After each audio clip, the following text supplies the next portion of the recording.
여기 독일 베를린 공과대학교 학술회에서 3명의 외국인 교수들이 한국의 수도 서울이 중국의 것이라는 어처구니 없는 주장을 강하게 내세우고 있습니다. 그런데 바로 그 순간 그들의 옆에 있던 또 다른 외국인 교수가 그들에게 혹시 돈을 받고 이러는 것이냐며 호통을 치기 시작하는데요. 과연 이곳 학술회에서는 무슨 일이 있었던 것일까요? 안녕하세요. 저는 현재 한국의 서울에 있는 한 대학교에서 도시공학 교수로 강의를 이어나가고 있는 릭이라고 합니다. 미국인 출신인 저는 20대 시절에는 독일의 대학교에서 외부 교수로 경력을 쌓아왔고 그러던 중 제 아내의 요청으로 인해 지금은 한국으로 이민을 온 상태인데요. 저와 같은 미국인 출신이었던 아내는 미국과 독일은 물론 유럽권의 대부분 나라들이 너무 살기에 위험하고 미래가 보이지 않는다며 저에게 한국으로의 이민을 제안했고 저는 그렇게 아내와 함께 쭉 한국에서 생활하게 됐습니다. 그러던 어느 날 저는 생명공학 교수였던 아내와 함께 저의 전 직장이었던 독일 베를린 대학교 학술회에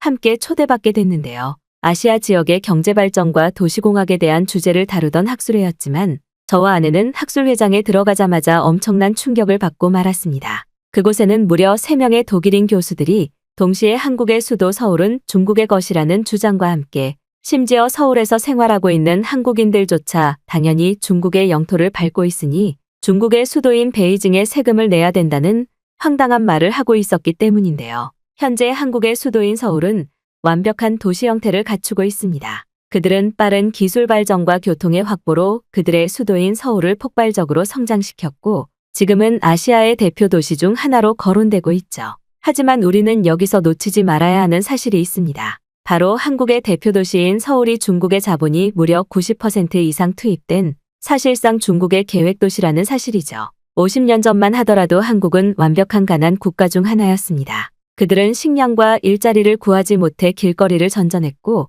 경제 발전을 할 수 있는 요소는 단 하나도 가지고 있지 않았죠. 그들은 자신들의 튼튼한 몸 하나만 가지고 있었고 바로 이때 중국은 한국에서 기회를 찾고 말았습니다. 중국은 그때 당시도 완벽한 선진국의 형태를 보이고 있었지만 미래의 상황을 대비하기 위해서는 한국의 구심점이 되는 영토를 가지고 있어야 된다고 생각했고 그들의 선택은 바로 한국의 영토 남한의 중심이었던 서울이었죠. 그때부터 중국 정부와 건설업체들은 한국의 수도인 서울에 폭발적인 자본을 투입하기 시작했습니다. 당연히 한국은 중국인들의 건설 기술력과 자본 능력으로 빠르게 도시를 성장시켰고 전 세계에서 유례없는 계획도시 면모를 선보였죠. 하지만 무려 50년 이상 투입된 중국의 자본 도움이 있었지만 현재 한국 정부와 한국인들은 이러한 사실을 철저히 숨기고 있습니다. 자칫 잘못해서 해당 사실이 알려지게 된다면 추후 한국의 수도인 서울을 중국에게 다시 반납해야 된다는 사실을 인지하고 있었기 때문이죠. 하지만 위대한 대국인 중국은 이러한 한국에게 기회를 줬습니다. 중국이 정말 악질의 나라였다면 지금 당장 서울 거주 한국인들에게 세금을 걷고 수도 거주세를 부과하겠지만 그들은 굳이 그러지 않았죠. 지금만으로도 중국은 완벽한 경제 프레임을 가지고 있고 추후 서울이 더욱 성장했을 때의 기회를 노리고 있기 때문입니다. 하지만 현재 많은 도시공학자와 교수들은 이러한 사실을 전혀 알리지 않고 있어요. 저는 독일의 도시공학 전문 교수로서 해당 사실을 알려야 된다고 생각했고 이제는 한국의 수도인 서울을 중국에게 다시 반납해야 된다고 주장하고 싶습니다. 여기 있는 동료 교수분들의 의견도 저와 크게 다르지 않고 이미 가난한 후진국인 한국인들에게도 중국의 영토로 소속되는 게 더욱 좋을 것이 분명하니까요. 몇몇 도시공학 교수들은 오히려 한국이 중국보다 훨씬 선진국이고 그들만의 기술력을 바탕으로 유례없는 경제성장 도시의 모습과 생활 시스템을 갖췄다고 주장하지만 그것들은 모두 중국의 자본 도움이 있었기 때문입니다. 어떻게 뼈빠지게 가난한 나라였던 한국의 국민들이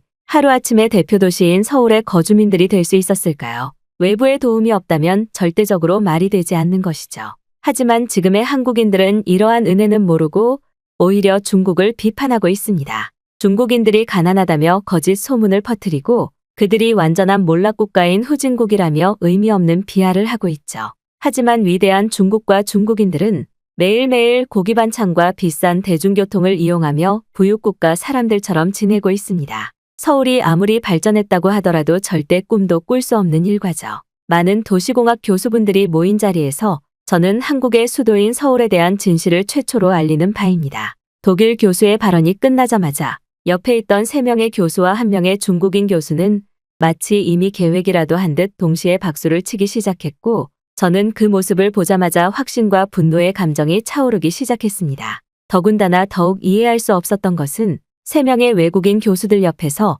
그저 아무런 말도 없이 흐뭇한 미소만을 짓고 있던 한 중국인 교수의 모습이었는데요. 그녀는 도대체 언제 나타났는지 외국인 교수의 발언이 이어지던 와중 그들의 옆에 앉아 그들의 주장을 거들고 있었던 것이었고, 저는 그제서야 모든 진실을 알아차릴 수 있었습니다. 제 옆에 있던 아내 또한 저게 대체 무슨 말도 안 되는 소리냐며 난리를 치기 시작했고, 주위를 둘러보니 평범한 학생들조차 정말 한국의 수도 서울이 중국의 도시였냐며 다소 의문스러운 반응을 보이고 있더군요. 그랬습니다. 그 외국인 교수들은 모두 중국인 교수에게 일정 수준 이상의 수고비나 대가의 물품을 받고 계획되어 있던 발언을 강의 중 내뱉는 것뿐이었고, 그들이 말하는 단어 하나하나조차 이미 중국인 교수가 짜준 선동성 발언에 불과했던 것이죠. 그리고 제가 이러한 그들의 작전을 알아차릴 수 있었던 것은 바로 제가 베를린 대학교의 교수로 근무할 때 한 중국인 외부 교수에게 똑같은 제안을 받았던 기억이 뒤늦게 떠올랐기 때문입니다. 그때 당시 중국에서 왔다는 외부 교수는 저에게 한국은 경제 발전을 해도 가난한 나라지만 중국은 그와 반대로 엄청난 부유 국가라는 계획 강의를 해달라는 제안을 했고, 저는 그 제안을 듣자마자 도저히 황당한 마음에 단칼에 거절했던 기억이 있는데요. 하지만 제 눈앞에 있는 3명의 독일인 교수들은 돈이라는 물질에 넘어가 그 중국 교수의 제안을 수락했던 것이었고, 저는 곧바로 흐뭇한 미소를 짓고 있는 중국인 교수를 지목해 학생들을 대신하는 발언을 내뱉기 시작했습니다. 혹시 당신은 옆에 있는 교수들에게 물질적인 제안을 했습니까? 저는 현재 한국에서 교수 생활을 하는 미국인이지만 방금 독일 교수가 주장한 내용은 전혀 사실무근인 내용에 불과합니다. 특히나 저는 바로 이곳 베를린 대학교에서 짧게나마 교수 생활을 했었고, 그때도 이와 비슷한 상황이 있었던 것이 사실입니다. 확실하지는 않지만 당신들이 하고 있는 태도를 보면 무조건 불순한 의도의 선동 제안에 응했다고 밖에는 보이지 않습니다.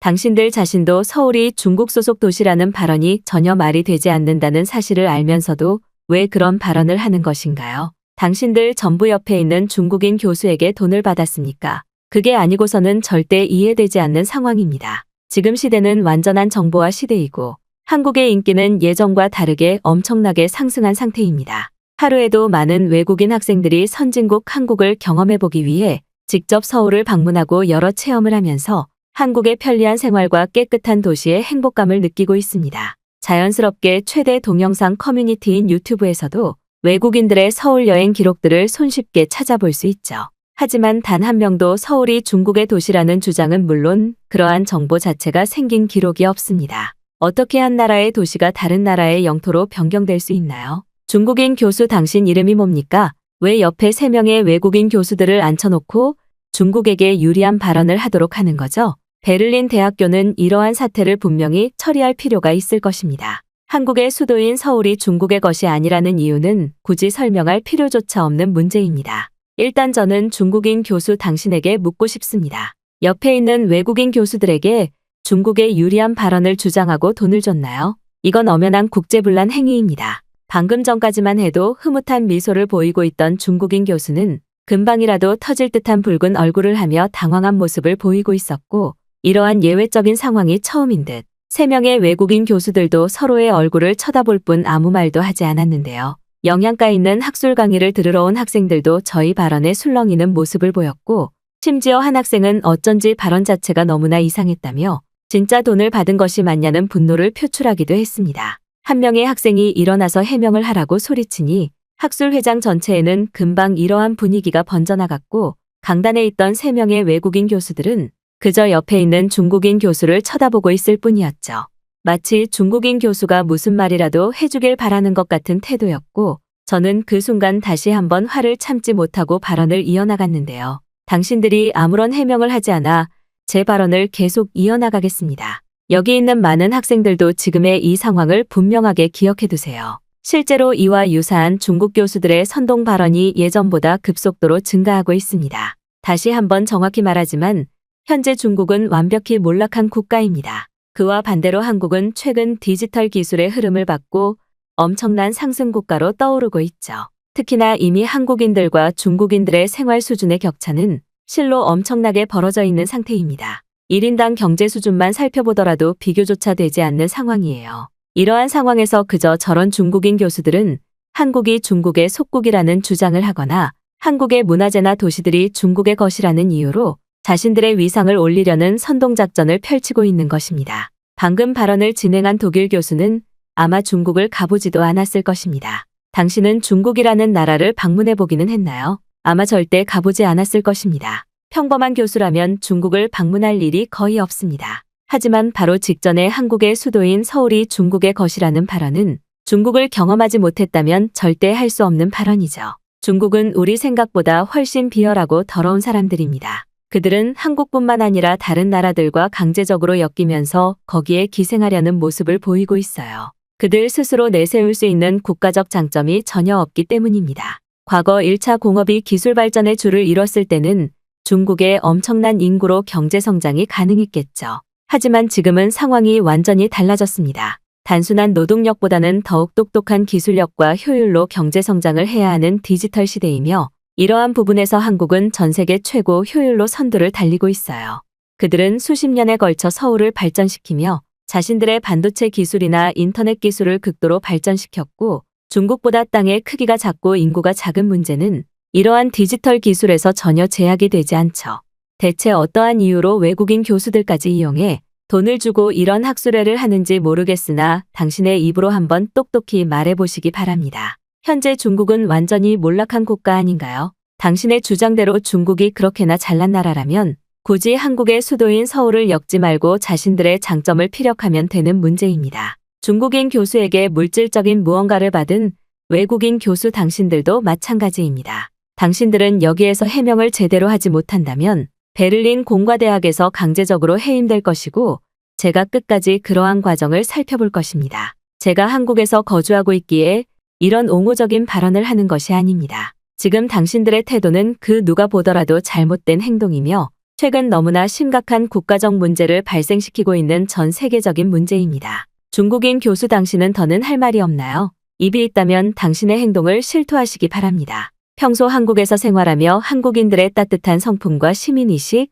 그리고 한국이 지금의 선진국 시대에 오기까지 얼마나 많은 과정이 있었는지 알고 있던 저로서는 그들을 직접 지목하는 발언이 아니라면 도저히 분이 풀리지 않을 것 같았고 그렇게 1차적인 발언이 끝났을 때 학회실은 조용한 정막만이 흐르고 있었습니다. 그런데 바로 그때 중국인 교수의 옆에 앉아있던 외국인 교수들이 하나둘씩 자리를 뜨기 시작했고 저는 제 판단이 확실했다는 것을 완전히 인지할 수 있었죠. 그들 스스로 보기에도 부끄러울 정도의 행동을 했던 것이 맞았던 것이었고 저는 급하게 학회실을 빠져나가는 그들의 이름을 메모장에 기록해 나갔습니다. 옆에 있던 아내 또한 자신이 직접 대학교 인사부에 알리고 오겠다며 그들을 뒤를 따라 나섰고 교수들이 줄지어 나가는 모습이 보이자마자 학회실에는 엄청난 야유 소리가 퍼져나가더군요. 그런데 바로 그때 유일하게 남아있던 중국인 교수가 다시 한번 이상한 주장을 하기 시작했습니다. 방금 학회실을 빠져나간 외국인 교수들과는 아무런 관계를 맺고 있지 않습니다. 하지만 한국의 수도인 서울이 중국의 것이라는 사실은 누가 봐도 분명한 사실 아닌가요? 단순히 한국과 중국의 영토 크기만 비교하더라도 엄청난 차이가 나는데 고작 한국의 작은 땅의 일부 도시를 중국의 것이라고 주장하는 것이 대체 무슨 잘못이 있는지 이해가 전혀 되지 않습니다. 게다가 중국은 무슨 일이 있을 때마다 한국을 돕지 않았나요? 그들이 자연재해의 피해를 입고 있을 때면 중국은 한국 정부에게 돈이나 먹을 것을 보내줬고 그 때문에 지금 한국은 그나마 살만한 나라가 되어 있습니다. 하지만 지금 한국인들의 태도를 보세요. 그들은 중국의 자본과 인구기술의 도움으로 서울이라는 수도를 만들어냈지만 마치 자신들의 힘으로 만들어낸 것처럼 의기양양한 태도를 보이고 있어요. 그리고 이 때문에 중국은 현재 엄청난 피해를 받고 있습니다. 중국의 중요한 경제발전 시기에 한국의 수도인 서울에 모든 돈을 투자했기에 중국은 그 시간에 베이징의 성장 속도를 더욱 가속화시키지 못했어요. 그만큼 중국이라는 나라 자체도 자본적으로 희생하며 한국을 도왔다는 사실입니다. 그렇기에 지금 중국이 조금 힘든 시기를 보내고 있을 때 원래 우리 것이었던 서울을 되찾아오는 것이 맞다고 생각합니다. 어차피 한국인들은 서울의 힘으로 성장을 했다고 하더라도 엄청나게 가난한 나라 아닌가요? 차라리 한국인들을 희생시켜서 힘든 경제 상황을 보내고 있는 중국인들에게 도움을 주는 것이 옳다고 생각합니다. 서울에 있는 한국인들이 중국에게 세금을 보내준다면 중국은 또 한 번의 경제 성장을 할 수 있습니다. 한국에 대한 도움은 나중에 갚아주면 되는 문제 아닌가요? 현재 중국에서는 만약 한국의 수도인 서울을 주지 않는다면 군인 병력을 이용한 작전도 생각하고 있습니다. 그렇게 된다면 한국에게 더더욱 큰 피해가 발생할 텐데요. 중국은 현재 최대한 평화적인 방법으로 상황을 해결하기 위해 노력하고 있는 것입니다. 중국인들은 도움이 필요할 때 딱 한 번 한국을 이용하겠다는 것인데 한국은 지금까지 중국을 이용하지 않았습니까? 현재 한국에서 거주하고 있는 중국인들이 그 첫 번째 이유죠. 중국에 있던 똑똑한 중국인 학자들은 현재 대부분 한국으로 건너가 있는 상태입니다. 그만큼 한국의 교육 발전과 경제 성장을 중국인 교수가 가지고 있는 지식으로 도왔다는 말인데요. 하지만 한국인들은 이러한 중국의 도움은 전혀 인지하지 못하고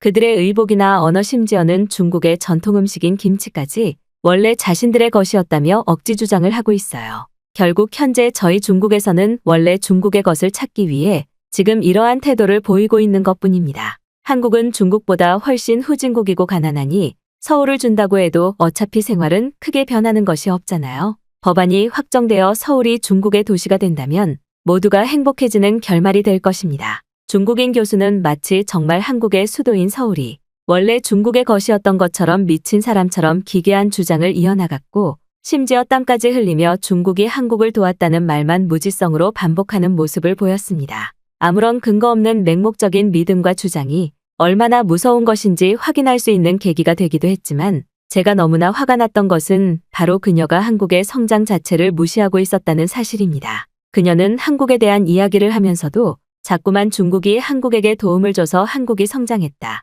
그런데 한국인들은 이러한 감사함을 전혀 모른다와 같은 일방적인 논리로 주장을 이어나갔고 거품까지 물며 서울은 중국 것이라고 주장했기 때문이죠. 만약 그녀의 주장이 사실이라고 하더라도 도대체 한국의 수도인 서울을 어떻게 중국으로 줘야 되는지 방법조차 없을 뿐더러 서울에 사는 거주민들이 중국에게 세금을 줘야 된다는 논리는 들으면서도 중국이라는 나라와 중국인들에게 치가 떨릴 정도였습니다. 실제로 한국의 수도인 서울은 단기간에 가장 많은 경제 발전을 이룬 세계 최고의 도시 1위 기록을 가지고 있었기에 도시공학자인 저로서는 거품까지 물며 서울을 달라는 중국인 교수의 모습이 안타깝게 보이기도 했어요. 그런데 바로 그때 학술의 맨 끝에 있던 한 한국인 학생이 자신이 직접 할 말이 있다며 자리에서 일어나 큰 소리로 말을 하기 시작했는데요. 그녀는 독일에서 유학 생활을 보내고 있는 한국인이라는 소개와 함께 중국인 교수에게 한마디만 더하면 지금까지 촬영한 동영상을 인터넷에 공개하겠다는 초강수를 두는 모습을 보이며 발언을 이어나갔습니다. 당신 같은 중국인 교수는 현재 한국에서 엄청난 문제를 발생시키고 있습니다. 아니 어떻게 보면 현재 전 세계적으로 가장 큰 문제가 되고 있는 중국의 선동 인원 중 하나라고 할 수 있겠죠. 저는 한국에서 태어난 완전한 한국인입니다. 그리고 현재 한국 내부에서는 중국인들 때문에 골치 아픈 일이 꽤 많이 생기고 있어요. 당신은 계속해서 한국의 고유 문화재나 의복들이 원래 중국 것이었다고 주장하는데 대체 왜 그렇게 한국의 고유한 것을 가지고 싶어서 난리를 치는 거죠? 서울도 어떻게 보면 당신들이 직접 서울만큼의 시티파워를 가진 도시를 만들어낼 수 없으니 이상한 주장을 하는 것 아닙니까? 이럴 시간에 중국의 경제 상황을 돌아보고 그러한 문제를 해결하는 데 노력을 기울여 보세요. 더군다나 한국과 평화적인 방법으로 해결하고 싶다고요? 한국과 중국의 국방력이 현재 얼마나 기술적인 차이가 나는지 알고 그런 말을 하시는 겁니까? 현재 한국은 많은 선진국들의 무기 수출 국가 중 하나입니다. 유럽 나토의 최대 규모 국가인 폴란드조차 한국의 군수 무기로 자신들의 국방 시스템 전체를 개편하고 있죠. 하지만 중국은 부족한 기술력과 자본 능력으로 그저 한국의 군수 무기를 뒤로 구입해 그것을 그대로 카피하고 있습니다. 서울이 중국의 것이라는 주장은 변명할 가치조차 없는 황당한 주장이지만 중국과 한국이 국방력으로 붙더라도 오히려 피해를 보는 건 중국인 당신들이라는 말이죠. 과거는 모르겠지만 지금 한국보다 경제적 순위나 생활면에서 완전한 후진국인 당신들은 국가로서 대우받을 가치가 없습니다. 여기서 한마디만 더하면 당신의 황당한 주장을 동영상으로 공개하도록 하겠습니다. 세상 그 어떤 교수가 남의 수도 도시가 원래 자신들의 영토였다는 황당한 주장을 할 수 있나요? 총명한 눈빛을 가진 그 한국인 여성의 말이 끝나자 중국인 교수는 그저 아무 말도 하지 못하고 입을 닫고만 있었고 저는 그녀의 당당하고도 확실한 발언에 박수를 보내지 않을 수 없었습니다. 그렇게 학술회는 중국 교수의 요청으로 급하게 종료되었고 저는 마지막 발언자였던 한국인 여성에게 다가가 나 또한 한국에서 거주하고 있는 한국인이라는 말과 함께 도와줘서 고맙다는 말을 건넸는데요.